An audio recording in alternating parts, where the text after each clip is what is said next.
Hello and good morning, everyone. Today we'll be talking to you about.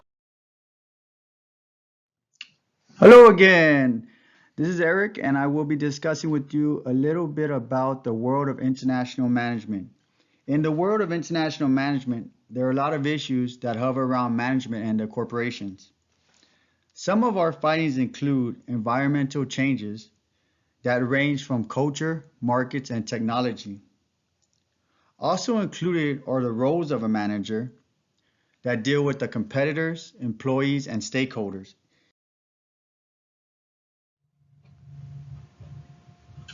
Hello, everyone. And in this slide, we'll be talking about functions of social media used as an organizing tool. Facebook is used all over the globe and is active by more than 2 billion people every month. In addition, you don't have to be a member to view profiles inside Facebook. And although you can activate private mode on your profile, you may still find anyone you want and anyone you're looking for. Unfortunately, terrorism has been a recent issue with social media, and Facebook is one of their tools. Terrorists conspire, plan, plot, and post for their message to get across to the younger demographic in hopes of spreading propaganda. Another social media platform used is WhatsApp. And here are more uses of social media done by terrorism. ISIS, for example. In this slide, we will be discussing. Being that social media is so enormously utilized by humanity for good and bad, brings us to the question, should humanity be constrained? I will now be discussing the ideologies discussed in this chapter. Thank you, Eric. In the next few slides, we will be discussing political change, namely democracy and totalitarianism. Also, we will be taking a look into international law and the basic principles such as sovereignty and international jurisdiction, among others. Democracy is defined as a political system in which the government is controlled by the citizens either directly or through elections. Democracy has European roots and is strongly used in Northern and Western Europe. In a democracy, every citizen has a voice, and this is through the elections. But democracy cannot exist without at least two parties. Once officials are elected, it is their duty to make decisions for the betterment of the people. Representatives usually have two term limits, meaning they will limit the amount of power the government has because officials can only be in certain positions for a short period of time. Adolf Hitler, Joseph Stalin, and Mussolini ran a totalitarian government. Totalitarianism is a political system in which there is only one representative party, which exhibits control over every facet of political and human life. Political repression and denial of rights and civil liberties are dominant ideals. If there is an opposition to government, the response is imprisonment, or even worse, often torture is used. This may be used as a form of rehabilitation or simply a warning to people who oppose the government. Because only one party within each entity exists, there are many forms of totalitarian government. The most common is communist totalitarianism. Most dictatorships under the Communist Party disintegrated in 1989, but there are still some communist governments found in the world today, namely Cuba, North Korea, Laos, Vietnam, and China.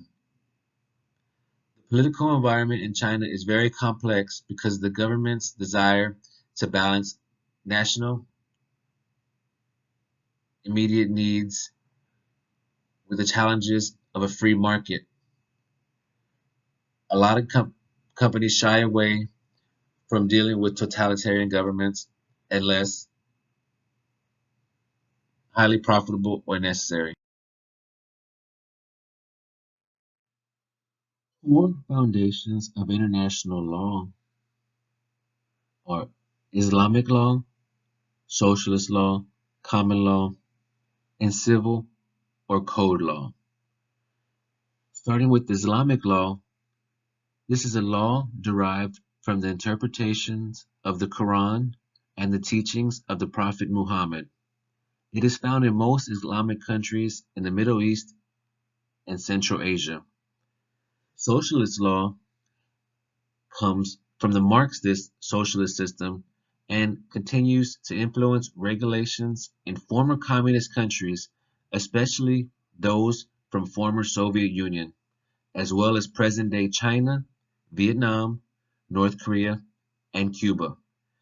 Since socialist law requires most property to be owned by the state or state-owned enterprises, MNCs have traditionally shied away from these countries. Third, we have common law. This comes from English law, and it is the foundation of the legal system in the United States, Canada, England, Australia, New Zealand, and other nations. Fourth, we have civil or code law. This law is derived from Roman law and is found in the non-Islamic, non-socialist countries such as France, some countries in Latin America, and even Louisiana in the United States.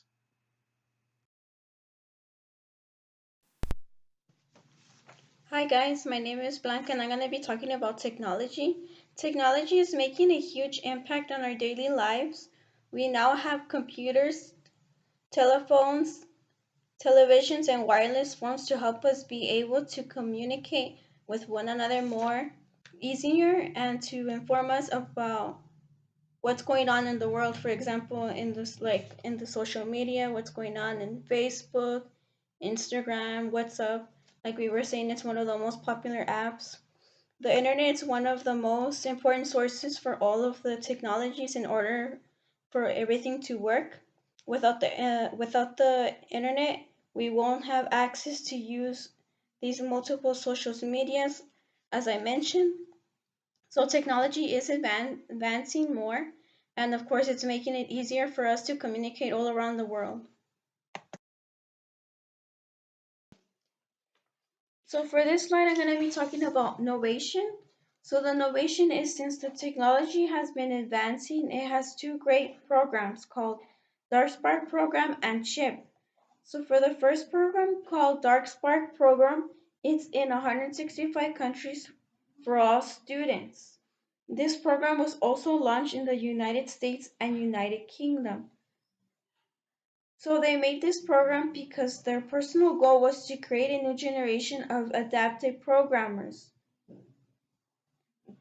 So this provided a great resource for all students to have great access of new technology with no charge. This program is to even help all students in their academic success. The other great program called CHIP was was made in California. Their goal of providing world process and internet access for people in low income areas. The cost of this computer was about $9, even including affordable and faster way of shipment. The chip program has great qualifications that is described similar as the smartphone. It has 4 GB hard drive, 512 megabytes of RAM. It's low price, it's affordable, and it has Wi-Fi capacity. So biotechnology innovations is defined as a combination of science and technology. It focuses more on the creation of agriculture and medical products. An example would be a laboratory engineer because it will help diagnose and help cure diseases. So overall, this will help to save a lot of people who are really sick and ill.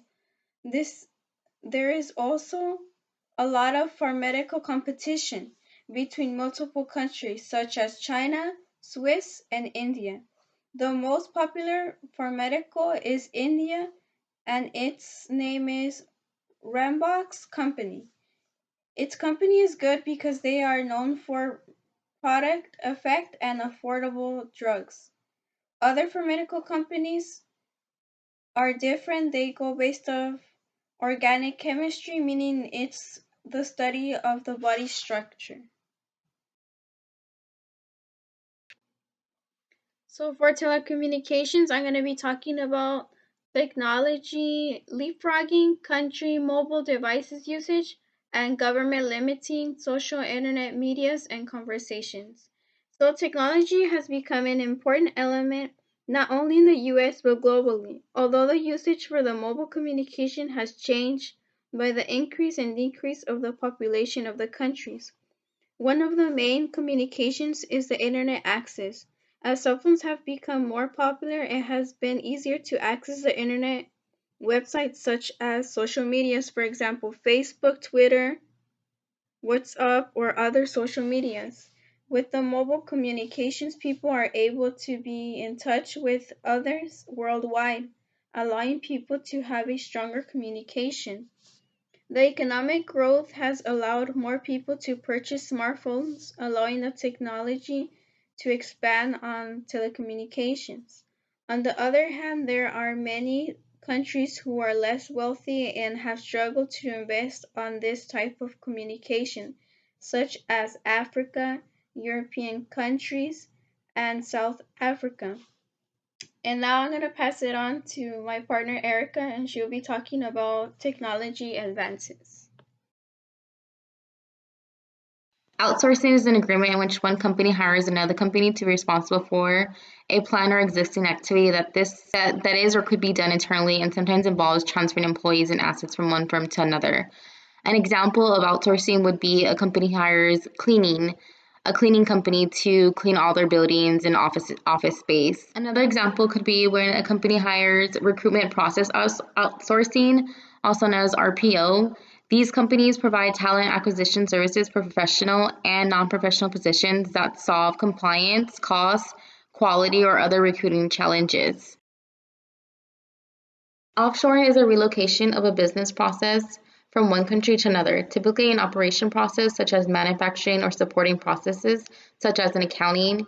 Usually this refers to a company business, although state governments may also employ offshoring. Most recently, technical and admin services have been offshored. Some offshoring examples are when goods are imported from foreign markets to domestic markets by the retailers.